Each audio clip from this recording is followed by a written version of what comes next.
from the House. And today we're going to begin with House Bill 2478 and a bill brief from our reviser, Jenna.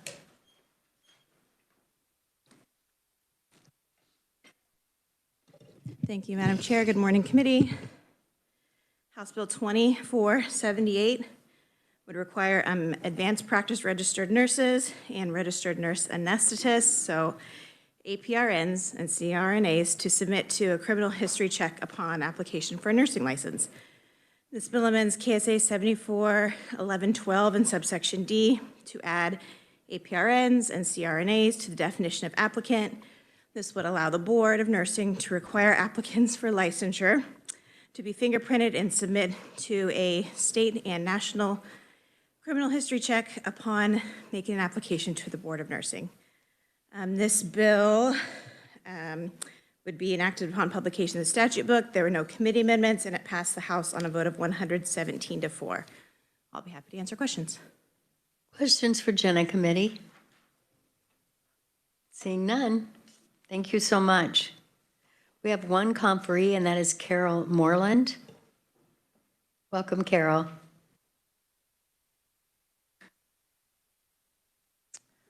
Thank you. The Board of Nursing requested this bill for the reason that we want to bring all of our disciplines into one statute as far as the authority to do fingerprints and criminal background.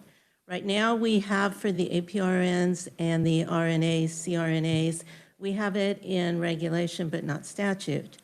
And the FBI came and did an audit last year with KBI, and they looked at some different agencies, of which we were one of them. And it was their recommendation that we put these two disciplines into this statute. So all of the disciplines that we license in would be in one statute as far as the authority to do fingerprints and criminal background checks at the state and the national level. There is no fiscal impact on this. There is no more cost to the licensees at all. They pay $57 right now because they submit fingerprints, but we only do them at the state level as far as criminal history. We're not able to do them at the federal, but this would change that. I'll stand for questions. Thank you, Carol. Are there any questions for Carol, as she is the only proponent on this bill? Seeing none, thank you so much.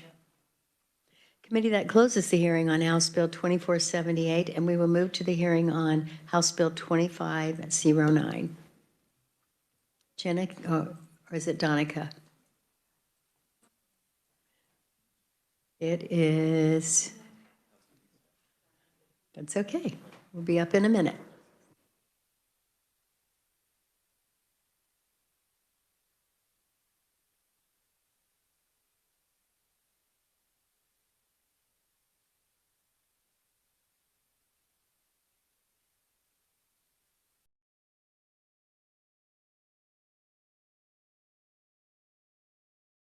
Thank you, Madam Chair and committee.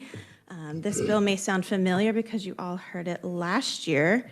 It's House Bill 2509, and it would add advanced practice registered nurses to the Healthcare Stabilization Fund in KSA 403401, and it would take effect upon publication in the statute book.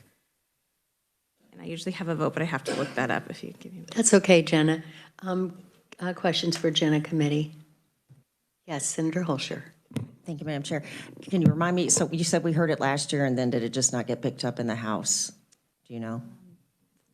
I know it was introduced in this committee. I think it had a hearing in the House, but it never, no, we heard the bill, and I don't think we passed it out last year.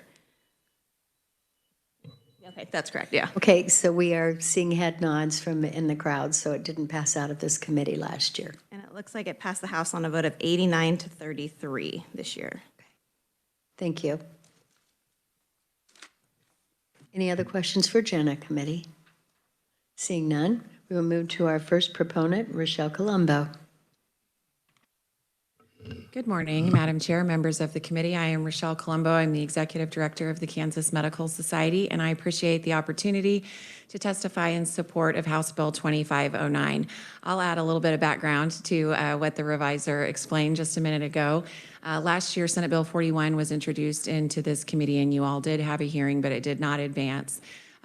Over the summer, actually every single year in the fall, the Healthcare Stabilization Fund Oversight Committee, which is made up of legislators and those appointed by the governor who review the work of the Healthcare Stabilization Fund, met in October to review changes in the malpractice environment and the work of the fund, and to take the actuarial analysis and determine if the fund is performing appropriately and is actuarially sound, and what changes need to be made.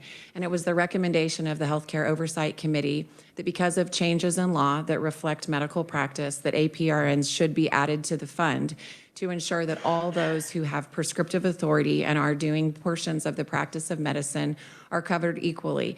That is for the benefit of Kansas patients, so that they have the same right to recovery regardless of provider type. As a result of that, Representative Will Carpenter, who's the chairman of the Health Committee, he sits on the Oversight Committee, and so he was aware that Senate Bill 41 had not come over, and he introduced House Bill 2509 this year. There were a couple of changes that were made from Senate Bill 41. It moves the date back to 2028. And then there were several amendments that were adopted in the committee as in an effort to address some concerns by the APRNs. When this bill was introduced, it was not opposed by, there were not opponents. There were opponents, but it was fractured among the APRN group, and we worked to address those concerns. So with that, let's just tell you a little bit about what this bill does. This adds 2 categories of APRNs into the Healthcare Stabilization Fund, which, as you all know, was established in 1976. And it is a result of the medical malpractice crisis, in which premium costs was so high that it was prohibitive for physicians and other healthcare providers to have liability coverage, and therefore to practice in several parts of the state. We do not have a malpractice crisis anymore, but that is largely as a result of both the Healthcare Stabilization Fund and many tort reforms that have been adopted over this 50-year period. It has worked very, very well. Kansas is one of the few states where our fund has remained actuarially sound. It is paid for by provider premiums from those who participate in the fund, and the risk is not just spread out equally. It has to be, it is relevant to those who determine the risk. I'm not saying that right, I'm sorry. You've heard me talk about it before with the optometrist. It's relative to their experience. That's what I was trying to say. So in other words, no one is subsidizing another provider type. The rates reflect the risk that each provider type has. So currently, certified nurse midwives are already in the Healthcare Stabilization Fund, as are certified registered nurse anesthetists and licensed practical nurses. But APRNs are not in the Healthcare Stabilization Fund. As you know, in 2022, a law was passed that allowed for prescriptive authority for APRNs, which crosses over into the practice of medicine and has risk associated with that. And that was the reason that the Oversight Committee recommended this change in law. So we are the proponents here to support this change, but it was not drafted or requested by KMS. It is one that we support, and we have supported, as you all know, across several provider types, just because we believe it is good public policy that protects patients and gives them an adequate right to recovery. With that, I'd like to address the changes that were made in the Health Committee on the House side.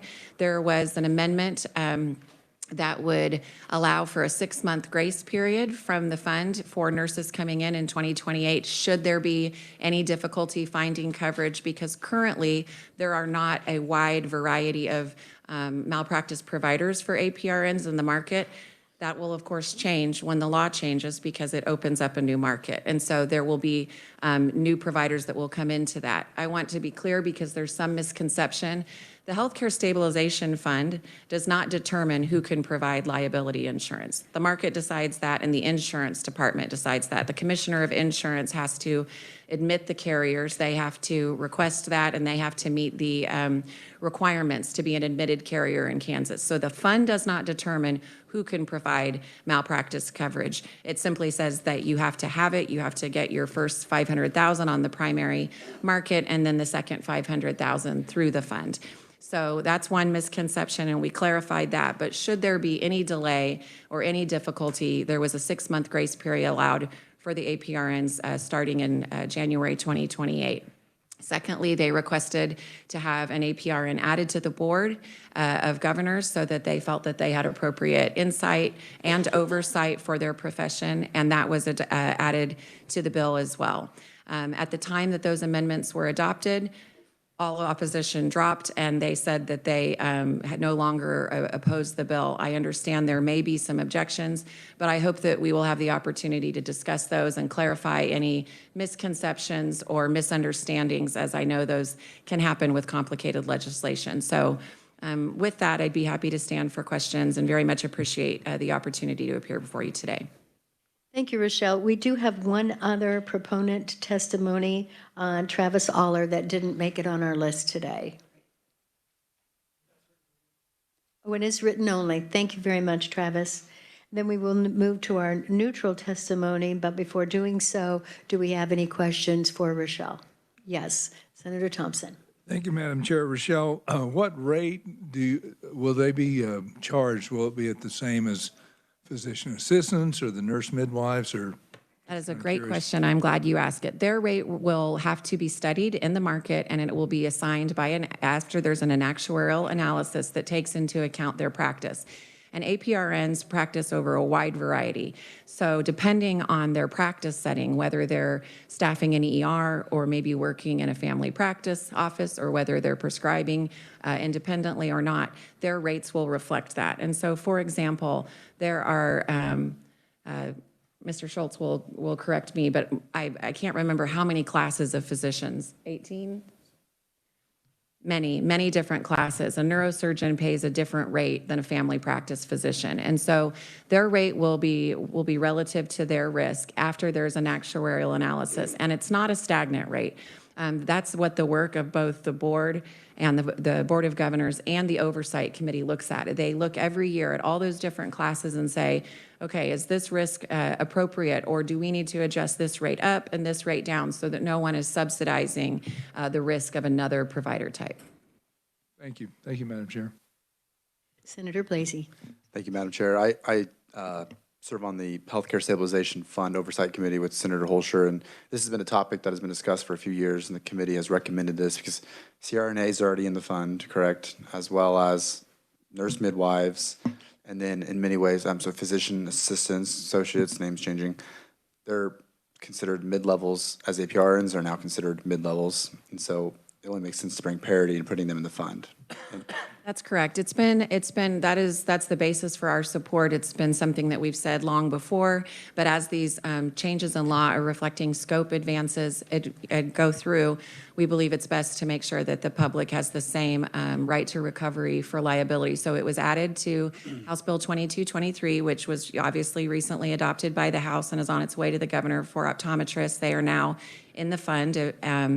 As you all have passed, this would put APRNs into the fund.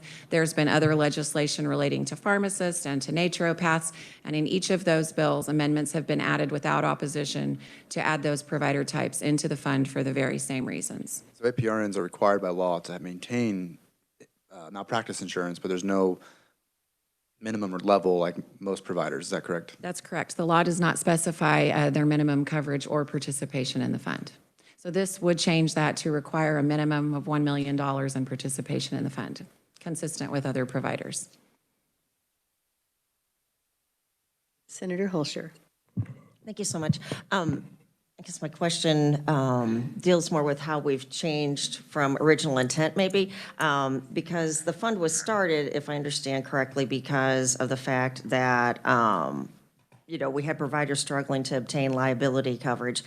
So I guess my question is, have we gotten away from the actual intent of why this was created? Because ARPNs can require adequate malpractice insurance in the private market, correct? They can obtain it. But there are multiple facets of the fund and there are multiple benefits of the fund.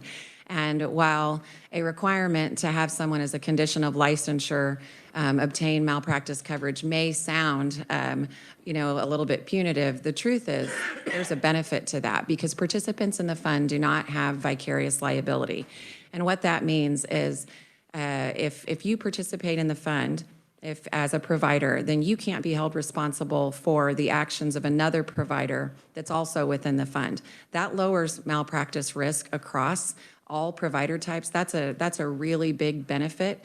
Also, it was ruled in 2014 that the cap on non-economic damages was constitutional for medical malpractice claims. And in their ruling, they point to the fact that the Healthcare Stabilization Fund is the reason that we do cap damages, which lowers the malpractice temperature and the environment because it turns down the pressure on nuclear verdicts and excess verdicts and things like that. They pointed to the Healthcare Stabilization Fund as the reason that they were going to hold it up as constitutional only for medical malpractice claims. And the reason was because by requiring providers to have medical malpractice insurance, it did guarantee access. It did create a benefit for the public. And so there was a little bit of a substitute or an adequate quid pro quo, which allowed them to limit those damages in that way. And so those are very complicated subjects, and they're much larger than what we're talking about here today.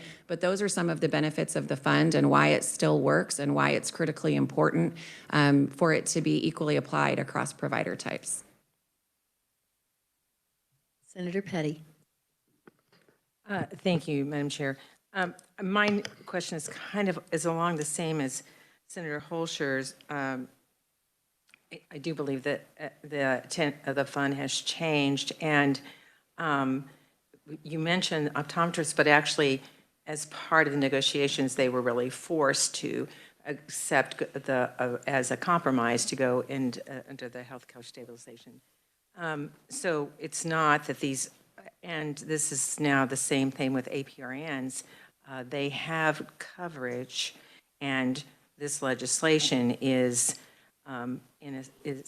forcing them to go under without, I'm not sure I'm seeing where it's increasing their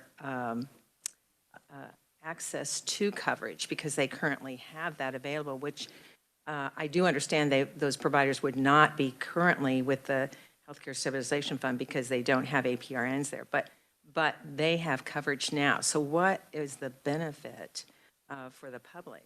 The benefit for the public is the statutory change, which does set a minimum requirement and an equal liability requirement across provider types providing the same services. You're saying across APRNs that they would, requiring them, or across all providers? All providers with prescriptive authority would then be in the fund. So it would just be a statutory requirement that is very specific about how they carry it and how they participate, but they would also get the benefits of the fund. And all of that is a public benefit. The Supreme Court has verified that. It is a public benefit to have participants in the fund. I do think it is that it makes sense to have, when you are talking about bringing a group as with the APRNs, that there should be buy-in and understanding of why, and that doesn't seem to be here already. It just seems to be a forced situation. Well, I would agree that I think buy-in is a very good thing, and there has been a little bit of mixed messaging and confusion as there have been some portions of APRN groups that have supported it, and there are, again, 2 classes of APRNs that have already joined the fund, which are certified nurse midwives and CRNAs, and the testimony from various APRNs has varied throughout this process, but we have worked to address those concerns. This is not our bill, but it's one that we support, and we've tried to both educate and accommodate things that would alleviate some of those concerns. Additional questions, committee? Senator Clifford. Thank you, Madam Chair. I don't know if this is for you, Rochelle or Clerk. I've been made aware of a very large lawsuit against a nurse practitioner who wasn't in the stabilization fund, and it created maybe this type of liability for the hospital to have somebody not covered in the stabilization fund in their employ. I could imagine as a supervising ER physician, you would be in that position as well. Are you aware of that, or do you care to comment on that? That's correct. That could happen whether an APRN is employed or not employed. If named in a lawsuit and if pursued, then the hospital could be held liable even if they didn't employ the APRN and didn't directly influence their care, then they, yes, could be held. But within the fund limits being $1 million, that is a totally different risk than if they're not in the fund because of that vicarious liability. So that is a significant reason why this would be good for other across provider types. I mean, personally, if I was a hospital, I wouldn't employ someone not in the stabilization fund. Well, whether they do or they don't have the benefit of vicarious liability for providers that are not in the fund. So it goes beyond just access to malpractice care. The tort reforms that affect our malpractice environment are specific to the fund, and so that creates a public benefit. Thank you for your answer. Thank you, Madam Chair. Additional questions, committee? Seeing none, thank you. And we will move to our neutral conferee.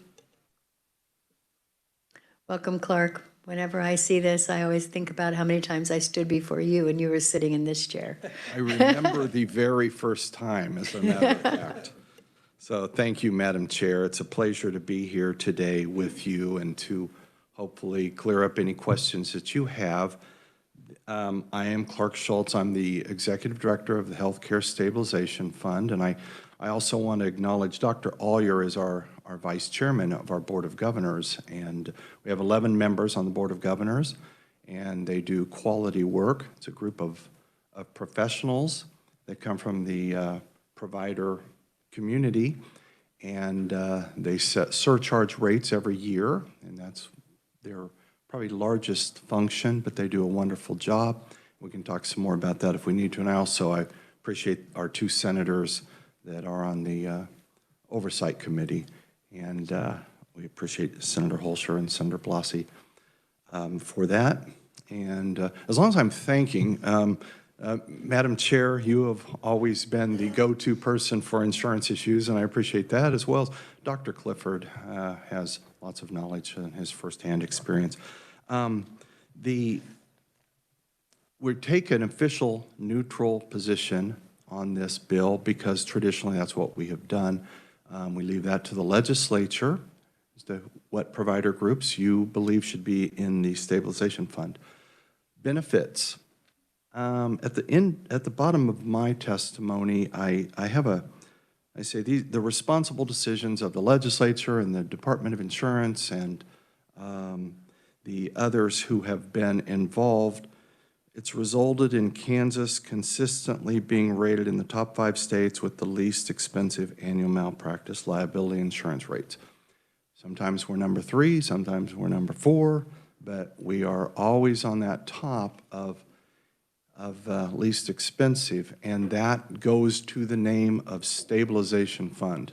We are here to stabilize the market, and the benefits, as Rochelle pointed out, are many as well.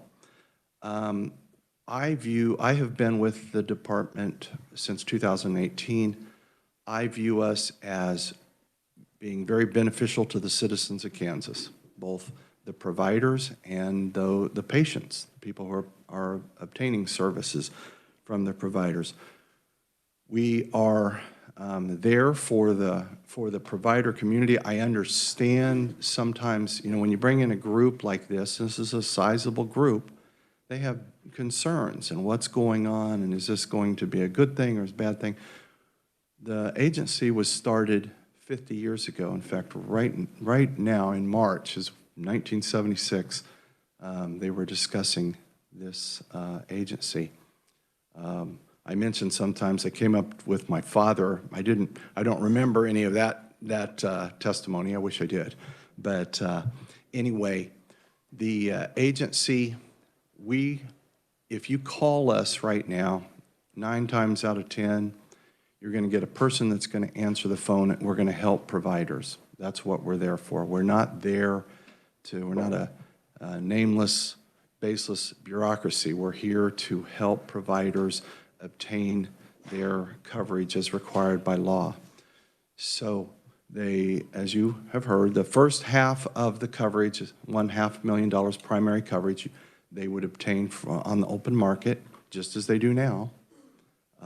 It's just that this puts a limit, or this puts an amount in, 500,000, where the current law just says they have to have insurance. Then a seamless operation, generally they buy from the primary carrier, who then collects a surcharge, sends that to us. They get an extra $500,000 worth of coverage. So they have a total of $1 million. This bill standardizes it for APRNs, brings them into the fund. And with that, Madam Chair, I would, I guess I will say rates. There was a question about rates. We receive our actuarial study every year from one of the most respected companies in the country, Willis Towers Watson, and I spoke with our actuary yesterday and speak to him on a regular basis, letting him know what legislation is possibly coming. And we've talked about that. APRNs would be brought into the system, and they would pay a percentage of what they're paying for their primary. So they can, depending on what services they provide and what their coverage costs at the primary level, their surcharge would just be a percentage of that. So with that, Madam Chair, I would answer any questions that you might have. Thank you, Clark. Are there any questions for Clark Schultz? Yes, Senator Clifford. Thank you. And Clark, this helps me sleep at night as a practicing physician, so I'm very thankful for your work in the stabilization fund. Thank God I haven't had to access its benefits, or patients haven't had to, and with me named.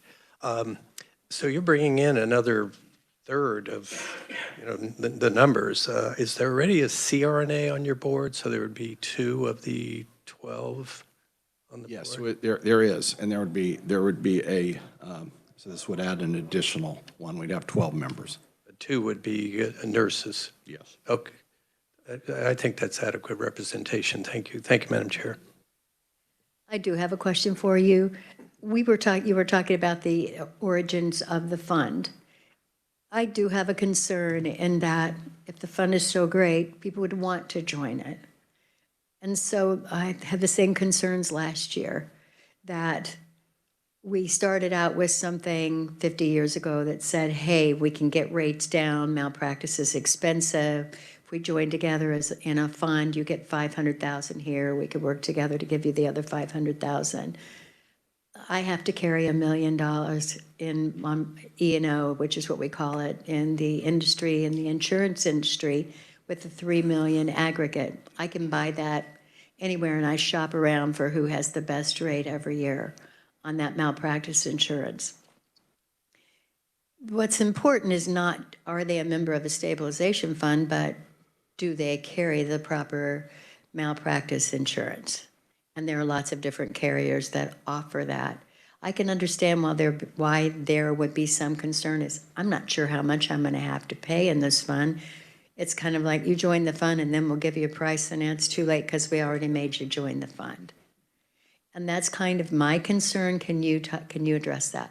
Sure, and that's an excellent question. I totally get that, understand that if you're out not in the fund and you're wondering, well, what's this going to do? Look at it like this. Currently, they have to buy insurance. Now, you don't have to have $1 million, but from what I've heard, a lot of them do. So if they're going out and buying $1 million coverage from the open market, and then this law takes effect, they will buy $500,000 from that company and receive an additional $500,000 at a reduced rate, basically, from the stabilization fund. They will have a net drop in what they're paying for the liability insurance. Now, currently, if you are APRN and you're buying a $25,000 policy, obviously that's not going to be correct. Now, it may not be in law, it's not in law that a health insurance agent has to have $1 million in E&O coverage, errors and omissions. But yet, I could not practice if I didn't have it. I couldn't help anybody, I couldn't write any policies without it because it's required from every carrier that if you're going to represent our product, you have to have it. Does the nursing board, in order to become a nurse, are they required to have a certain amount of malpractice? Not that, not to my knowledge. Okay, That maybe may we'll be find that incorrect. out. I don't, not to my knowledge. Okay, And good point. You have that, your E&O for your job. I will tell you, we all know we're in a more litigious society, and we're seeing more, when cases are filed, the plaintiffs tend to name everybody that has been involved. And, I was, Dr. Clifford said, it helps when you have coverage and you are able to sleep at night. That's how I would feel. I would feel like if I'm APRN, I'd want to think, I want somebody to have my back, and I want to have enough coverage so that if I get named in a lawsuit, I'm not jeopardizing my personal assets. And I like to believe that we have 4 attorneys in the fund, and I like to believe that our attorneys try to be involved and work with the healthcare providers in trying to flesh out their desires. Do you want to go to court? Do you want to try to get this settled? What do you want to do? And I think that's a plus as well, because we're a state agency. We don't have to make a profit. We're not paying out to stockholders. So our attorneys are able to get in, and we're working for the good of the state. And I truly believe that. thank you so much, Clark. We are going to move to the opponent testimony now from Susan Hoffman. Susan, are you in the room?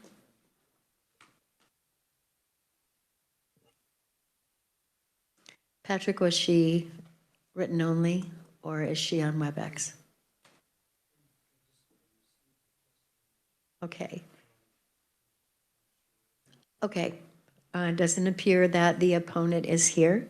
So committee, this closes the hearing on 2509. Thank you to the conferees who are present.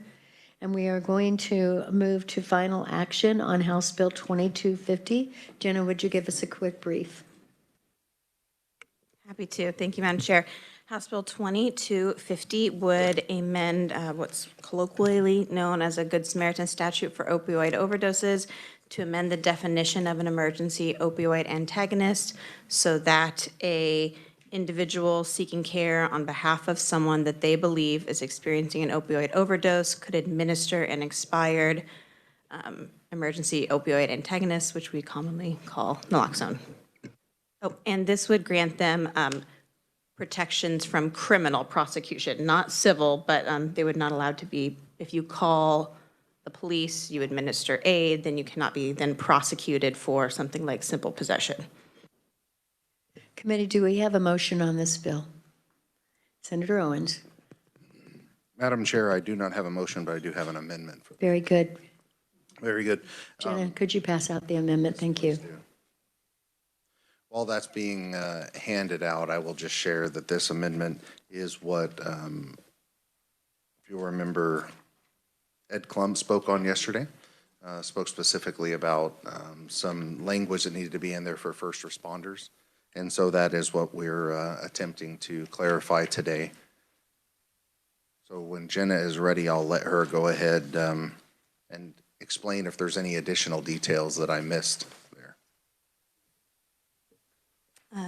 Thank you, Madam Chair. Senator, so what this amendment would do is it would add in KSA 65-16-127, and this is the statute that grants civil liability protections to the pharmacists and first responders who, under the current law, can prescribe, distribute, administer those emergency opioid antagonists. So it changes that definition of emergency opioid antagonist. This would be on, I guess, technically the second page of the handout.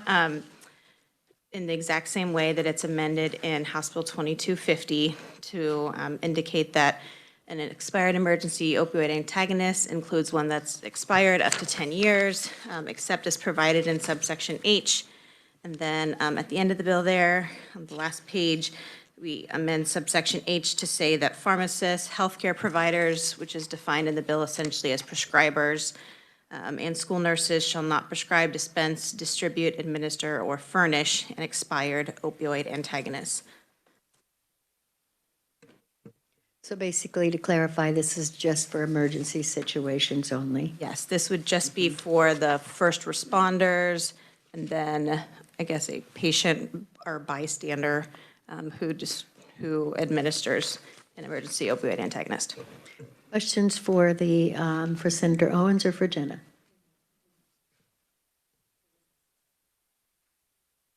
Oh, okay, I just thought we would, okay, so do you want to move your amendment?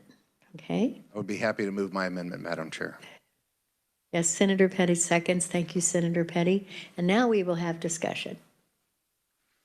Some of us were up late last night. Senator Clifford. Thank you, Madam Chair. Just there, back on that last page, the balloon, I discovered yesterday that the Narcan I'm carrying expired in December.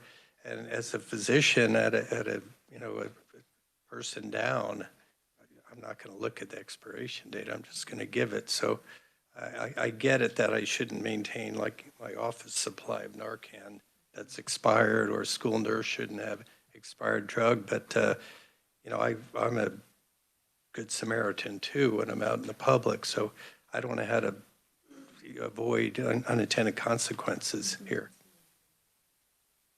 Doesn't the Good Samaritan law protect him with this? Because this would say, as a healthcare provider, you can't prescribe, dispense, or distribute, or administer or furnish that. So maybe the administer is your concern? Yes, it But is. so then under the Good Samaritan law, though, could he not?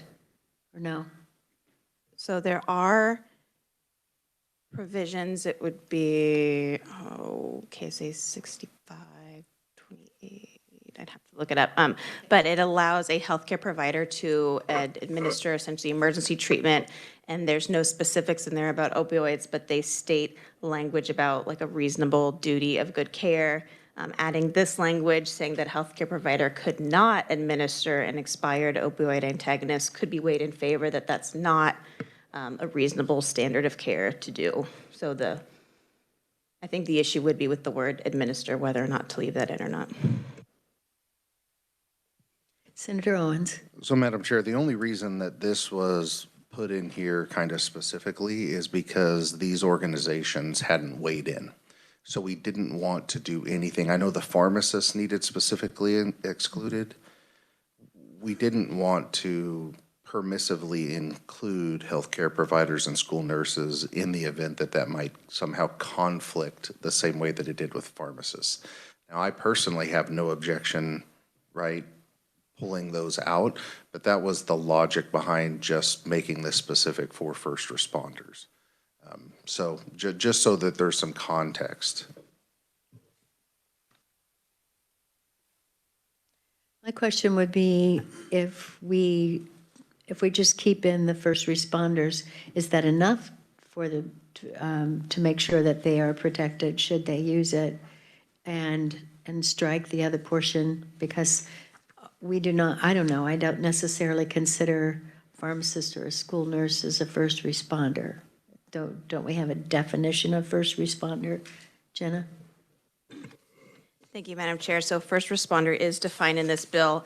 It was sort of tricky to draft because there's 3 or 4 spots in the bill that would have needed to have been amended to add in the allowing those first responder agencies to both distribute, like there was a bill last year that talked about, handing out the Narcan. And so from a drafting perspective, it seemed cleaner to just amend that definition and then exclude out who could not do those activities. But if that is the desire of the committee, we could rework that. But then the bill would just be silent as to, the other providers mentioned in the bill. Another question, what if we were just to strike the word administer and leave everything else? And then then if they were to administer it, that would fall under the Good Samaritan if it was an emergency situation. So if the word administer were stricken from the amendment, a pharmacist or healthcare provider couldn't, like Dr. Clifford said, have a stash of this and hand it out. But if they were on the scene, they could give Narcan to someone the same as a first responder or bystander would be able to if it were expired. Under those circumstances, Senator Clifford, would you like to have a substitute amendment to strike the word administer? Yes, Madam Chair, I think that would work for me. And Senator Owens, would you be willing to amend that? Okay. So do we have a second on this substitute? Oh, you are seconding it. Thus the two fingers. Gotcha. So we have a motion and a second on this substitute amendment. All in favor say aye. Move my amendment. Okay. Oh, I thought, move the amendment, seconded. I guess I should have asked for a discussion. Senator Petty's over here keeping me on track. So seeing no discussion, now we will, yes, okay. You did have discussion, okay. So I just wanted clarification. So are we looking at in the first balloon, then under an act, removing the word administer, or is it? It's just on the last page. It's just on the last page then? Okay. That's correct. It's just on the Petty, yes, last page. I just wanted to make sure we're for sure the word administer. Thank you for that discussion. All in favor say aye. Aye. Opposed? So this amendment has been passed and we are back on the bill. Do we have a motion on the bill?